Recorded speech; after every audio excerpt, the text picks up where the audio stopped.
Cənab Prezidentimiz İlham Əliyev, Mehriban xanımımız, xahiş edirəm sizdən. Mənə bir köməklik eləyin. Xəstə ikinci qrup 50 yoldaşım üstə qalıb. 8 yaşında körpə balam üstə qalıb. Buradan üstə çıxa bilmirəm. Buralar çökübdür. Baxın, məlumat vermişəm İslam müəllimə, icra başçısına. Balakən rayonunun Tallar kənd sakini Muradova Elgünəm. Xahiş edirəm sizdən. Məlumat da vermişəm.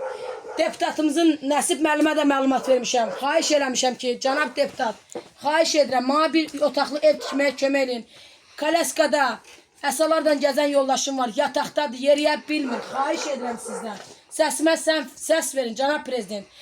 İslam müəllimə dedim ki, deyər bizə prezident büdcə ayırmırdı ki, biz köməklik eləyək. Ev tikə bilmərik, bizim ixtiyarımız çatmır. Amma mənim ailə vəziyyətim pisdir. 2 ildən oğul əskər yola salasıyam. Vəziyyətim çətindir. Xəstə yoldaşım var yataqda, dura bilmir, gəzə bilmir. Xahiş edirəm sizdən, cənab prezident. Səsimə səs verin. Deputatımızın nəyi kəmdir? Kərpiç zavodu var. Bazar deputatın, Aspetrollar deputatın, hər şey deputatındır. Balakən zəbt eləyibdir. Amma yetim yesirə, kasıba baxmır. Cənab prezident, xahiş edirəm. Səsimə səs ver. Bir ana kimi. İkinci qrup həyat yoldaşım yataqda. Onun bir yoldaşı kimi xahiş edirəm. Səsimə səs verin. Nə İslam müəllim baxır, nə deputat Nəsib müəllim baxır. Xahiş edirəm, mənə köməklik eləyin. Bir ana kimi, bir Azərbaycan qadını kimi xahiş edirəm sizdən kömək eləyin. Çox xahiş edirəm.